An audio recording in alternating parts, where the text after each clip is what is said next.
Good morning, and welcome to the Buffalo-Plaid breakfast, where we're going to talk about business email compromise today. I'm Jeremy Pogue, and with my co-host Jan Broshenek, we're here to have some cybersecurity talks and talk about coffee. Speaking of Jan, what do you got today? Good morning, y'all. Today I'm drinking my traditional Cafe Bustelo espresso coffee. Good stuff. It is, as black as midnight, but it definitely does the job. Speaking of coffee, here's a couple of interesting coffee tidbits. Did you know that coffee is a fruit? That is interesting. I would have never placed it in that same category. And then coffee is thought to date back to about 800 AD, where it was discovered by 9th century goat herders. They noticed their goats eating the plant, and then afterwards the goats seemed to be dancing. So fascinated by the results, the goat herder tried them himself and discovered it made him excitable too. Another interesting tidbit is Brazil grows the most coffee. However, Finland drinks the most coffee. On average, they drink 26 pounds per person per year, which works out to about 1,680 cups on average. Now, they're amateurs. I've done the math. I drink 2,810 cups of coffee per year. Just saying. You must be a very excitable soul, Jan. Very excitable. or it takes a lot to get me excited. Now, the question is, are you dancing around like the goats or just excitable afterwards? I'm not going to say.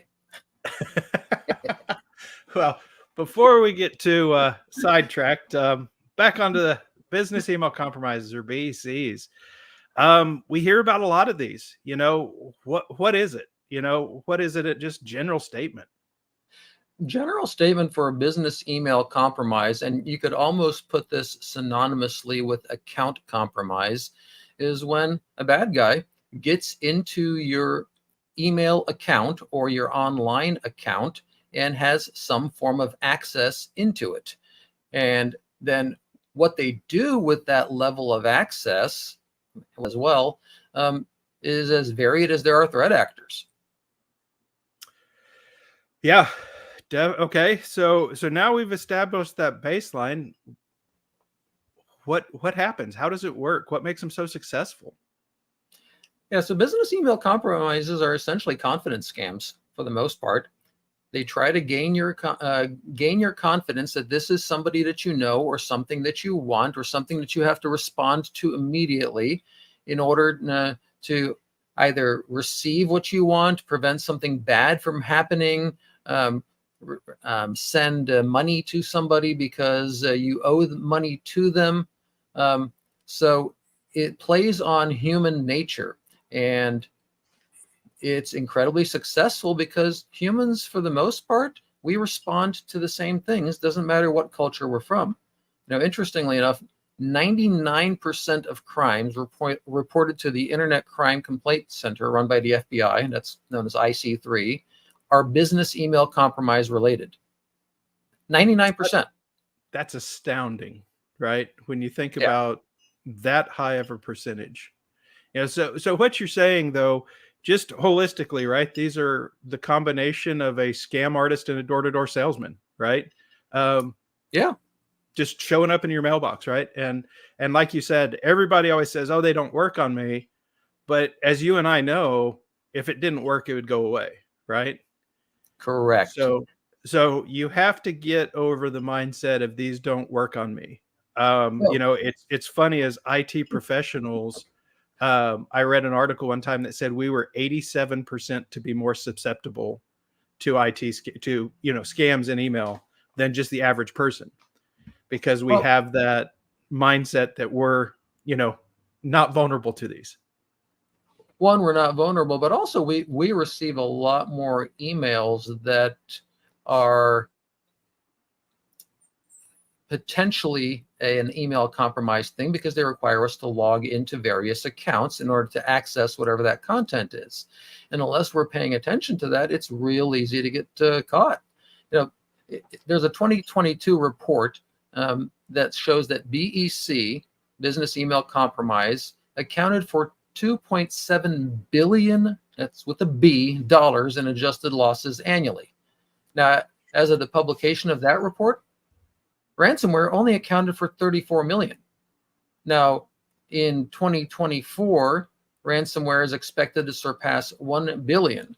But think about this. In 2022, business email compromise was 2.7 billion. Ransomware makes all the news because of the large payouts, but Right. business email compromise relies on huge amounts of small compromises.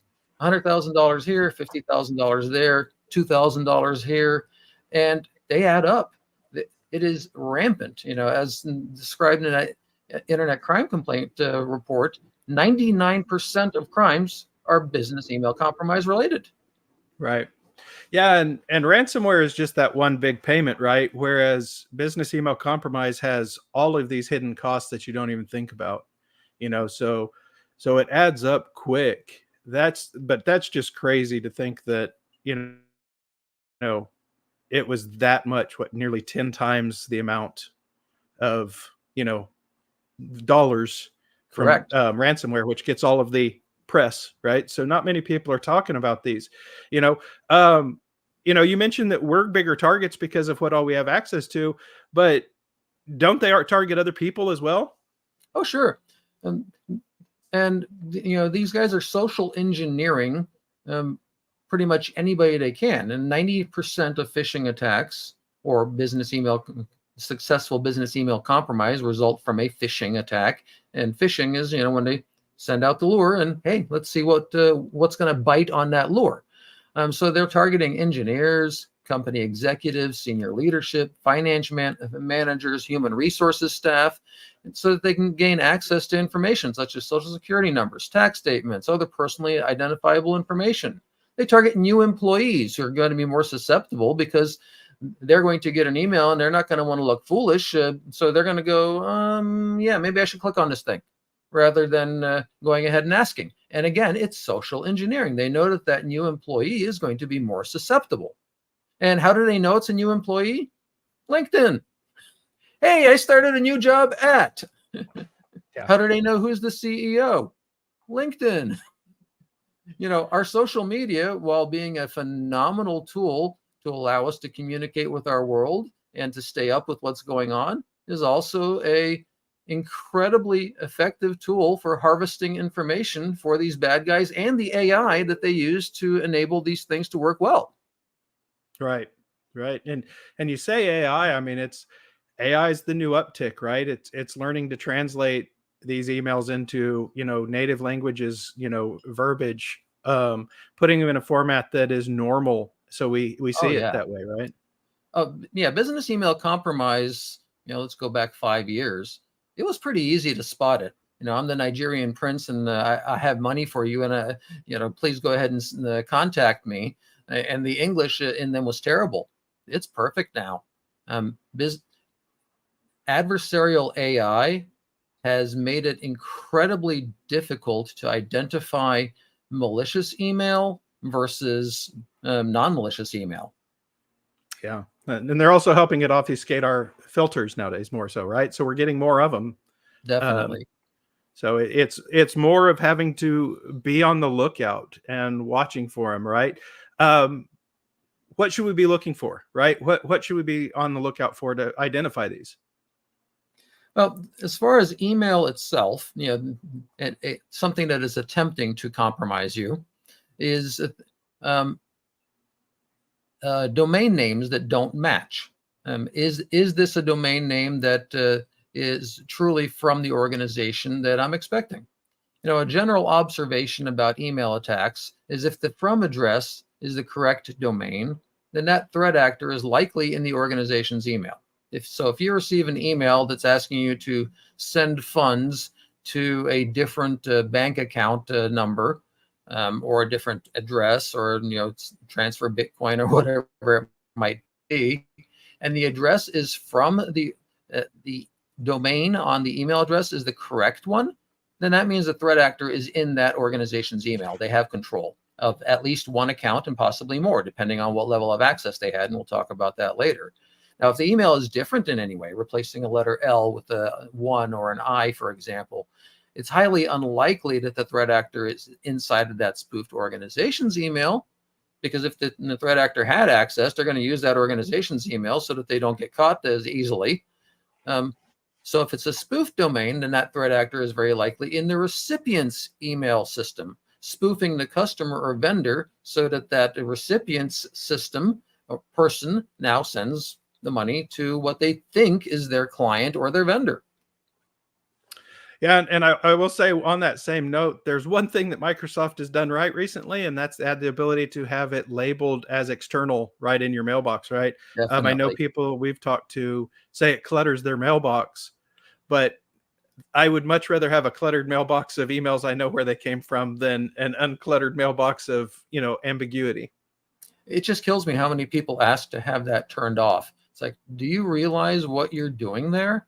Because it's so easy for you, especially an accounting person that might get 500 emails a day, with 100 different invoice requests, to go, okay, yeah, this is fine. And if it says external, it'll cause that one little pause.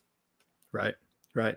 And it's amazing at how good they've gotten at using R's and N's and I's and L's and numbers to, obfuscate that quick glance of domains that I'm sure you could share thousands of stories of ones you've seen that at first glance look the same. Right. Yeah. And an R and an N together look very much like the letter M. And here's a fun one. Domain names can now use foreign characters. So there's a Russian letter that looks just like a lowercase English a. Well, if somebody registers a domain name with, that, it's a lookalike domain. It really looks the same, but it's not the same domain name.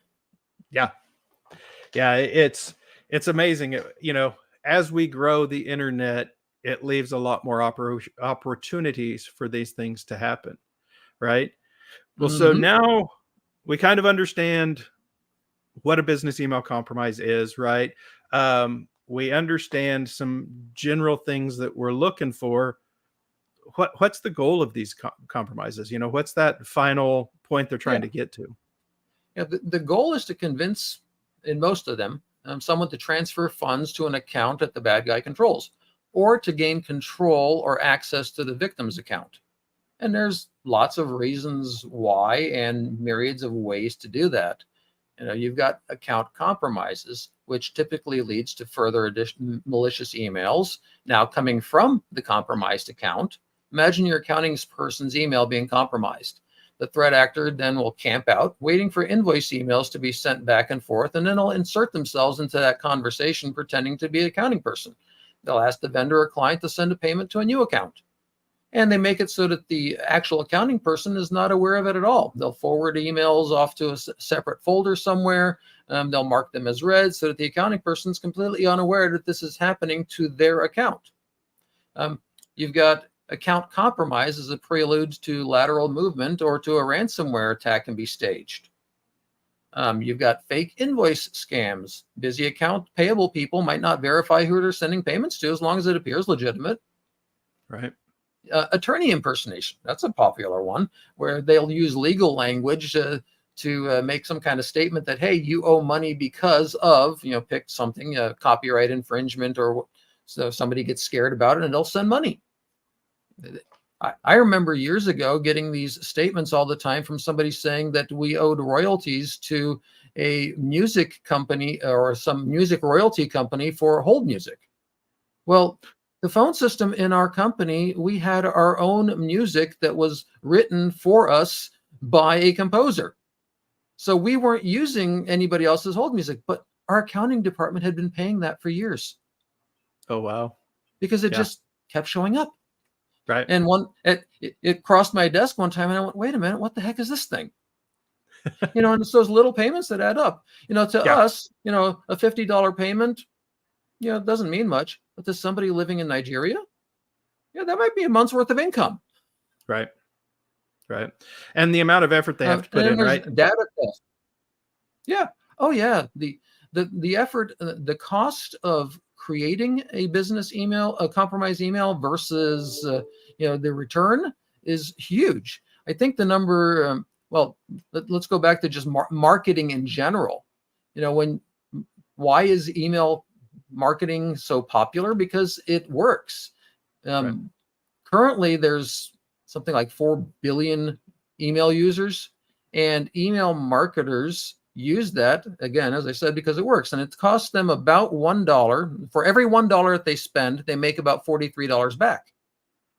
Threat actors know those statistics, so that's why they're using email.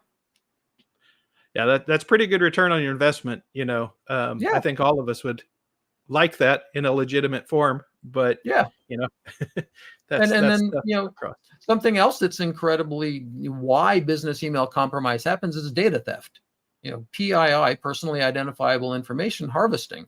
If an account is compromised due to a business email compromise, the threat actor then exfiltrate troves of information from the victim and their clients, their employees, and it's used for further phishing, impersonation, opening fraudulent accounts in that person's name, even holding the data for ransom.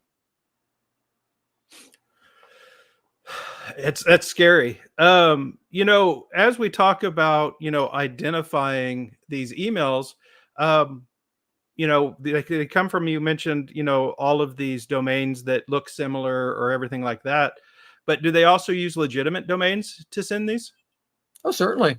They will use legit, again, if they get into a company's email system, that will be a legitimate domain that it's coming from. They'll just use legitimate domains such as Google or Yahoo. They'll even open up temporary domains from Microsoft, and it's real easy to get a domain set up. There's companies that will allow you to register the domains for very little money. In fact, there's some that will let you register the domain and you pay later. So this domain disappears 24 hours later because they didn't pay it. But it was active long enough to send it out there. And the threat actors have figured out that, if their websites and their domains aren't being sent securely, that a lot of email systems will flag them. So their various mail systems, they're going to make sure they adhere to the appropriate standards. They're sending secure emails. They're sending them with the appropriate identifiers so that email systems are not flagging them as being a suspicious email based on the standards that are used. So it's the content and knowing who you're receiving the email from that really is the identifier that you need to know. That's scary. I'm sure we can do a whole show talking about phishing emails, and I'm sure we will, but on the business email compromise side, what can we do to protect ourselves? How can we, stop these guys from getting our information? Well, some of the things, as I mentioned, email standards. The email standards are continuing to evolve to help combat the spoofed email addresses and scams. In fact, there's a new DMARC. I'd have to look up the actual acronym, what that means. It's DMARC, rules that are coming up very quickly. Google and Yahoo both have said that these requirements need to be in place for mass mailers. That started toward the beginning of this year to comply with the various standards in order for them to be able to have deliverability within their environments. Coming in June, they're starting to kind of tighten the screws and say, hey, pretty much all organizations need to have these 3 email standard things in place. SPF, which is Sender Policy Framework, DMARC, and DKIM, which is Domain Keys implementation for your email fully qualified domain names. And if they're not correct, then they're going to increase the spam score. I brought up a whole nother topic there. Spam score, what that is as an email passes through mail systems, they look at the various attributes of the email. Where is it coming from? What country is it coming from? Is the mail server that it came from behind the scenes one that is registered as an authorized mail server for this particular company? And all of these things add up to a SCL, or spam confidence level score, that's hidden inside of what's called an email header. And the receiving mail server looks at that and goes, okay, if it's a spam confidence level of, let's say, 7 or higher, I'm going to drop that over into the junk mail folder. If it's a spam confidence level of 9, I'm just not going to let it be received at all, and I'm going to leave that thing in the quarantine so that the user never sees it. So those are some of the tools that help combat that, is these various rules. So that's leaning on our spam filtering and all of that. How can we help those systems become more defined, right? Because again, it sits in my mailbox. I know it's spam. How does the spam filter grow and learn, and how does it do that? What can I do to help that? It depends on the spam filter, the company behind it. Many of them have the ability to report these emails, and that helps train the filters and the engineers behind the scenes that receive these, so that they can go ahead and mark this as this particular type of email as something that is a fraudulent mail. Um, Companies such as Google, Yahoo, Microsoft, since they have such vast visibility across emails traveling through their mail systems, they'll receive several reports of, hey, this particular email that was received is something that is malicious, because the threat actor is generally not going to create a unique email for every phish. Now, there is something called spear phishing, which we'll cover in a moment, but these phishing emails, they're all going to look essentially the same with a little bit of customization using, replace the name on there and send it on to the next person. So if there's any identifiable patterns, then those major mail companies are able to go, okay, we know this is bad. And I've seen this happen often, where an email will disappear out of a mailbox because it was a post receipt removed by the mail server company. They said, nope, we've identified that was bad. We've pulled it out of the mailbox. I've seen it as well, and so it really gets back to, some of that ways you can protect yourself, right? It's kind of your obligation to help, right? Because you're not only helping yourself, you're helping the other people when you have the opportunity to report those messages and things like Definitely. that. Yeah. You know, And ultimately, we can't say this enough, the human firewall, it is the last line of defense and the best line of defense. We need to be educated. And yeah, I can't harp on that enough. Education for the end user that receives email is crucial. They need to be aware. yeah, Now, do they need to know what an email header is and how do things function inside of it? No. But, I tell people all the time about computers in general. You don't need to know how a computer works in order to work a computer. Just like you don't need to know how a car works in order to work a car. But there are some basic things you need to know. You need to know, what the pernal does. You need to know that the long pedal on the right, that's how you get the car to move, and then a one on the left of that, that's the one that you use to get the car to stop. So same thing with computers. You need to learn certain things about how to manipulate and how to use your computer. Same thing happens with email. What is normal? What is not normal?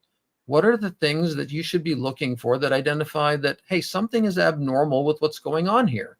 It's making a funny noise. Well, you describe that to your mechanic, and the mechanic might understand what that means.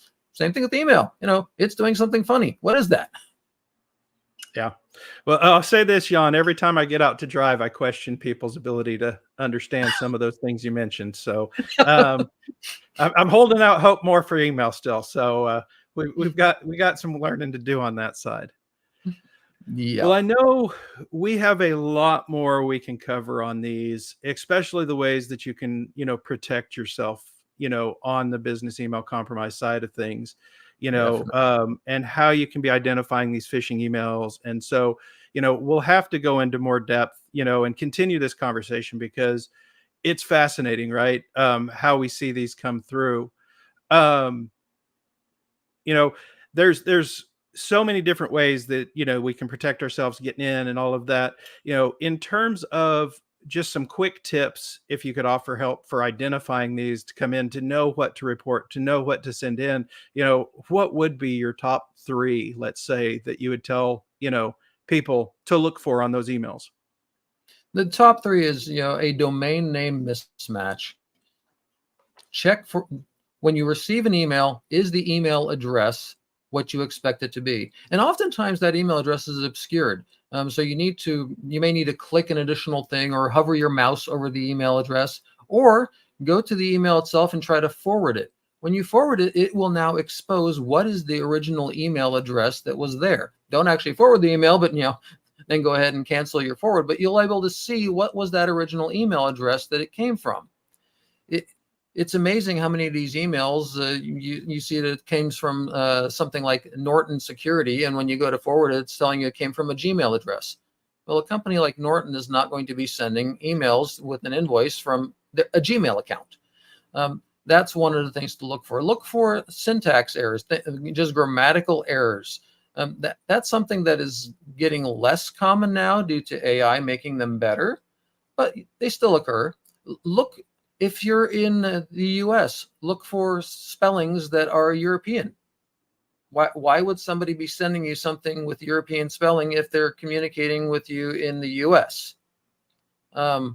Look for obvious signs where it is generic rather than specifically targeting you. Now, again, if it's a spear phishing email, it would be directly targeting you. Look for links inside of the email. Again, you can generally move your mouse over the email, hover it over, and see, is this going someplace that I recognize? And if you don't recognize who the sender is, call them on what you know is a good phone number.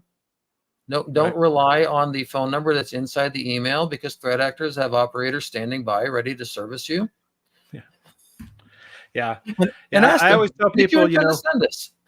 Just like those marketing slicks, right? If it creates a sense of urgency, you need to avoid that. Corey, that's also great advice. Never do any financial transactions through your email, right? Make sure you do it all, some other format, right? Not just coming in. Well, like I said, there's a lot more on this topic that we're going to dive deeper into. We will be doing that next week, so please tune in. If you've enjoyed today's show, remember to like it, subscribe, follow, all of those great things you could do. If you want more content, what's that? Share with others. Share with others. Definitely. That's a good one. Forward that link. But if you want more content along this, Integris Inspire, maybe coming to a city near you. You can follow the links. We will be in, the Midwest. We're going to be, Colorado and Texas, also hosting some virtual events. So hop in there, check it out, see what you can see. And then also Creative Kickstart is a great opportunity to just learn some more information, get to know the people that are behind the scenes, right? We have a lot of great people doing IT in this world. Integris employs a large number of great people, and it's great to know the people behind the scenes, right? Because then you get a look into everything. On that front, any parting thoughts, statements as we head out today? Yeah. If you have been the victim of an email compromise of some kind, business, an account takeover, we can help. Call us. If we can't help, we can refer you to somebody who can. All of us together can definitely make a difference and a dent in what these dirtbags are doing to us. Absolutely. Absolutely. Well, thank you everyone that joined us today live. And thank you everyone that's watching this later. And usual, stay safe. And as Jan says, keep the shields up. Thanks everyone.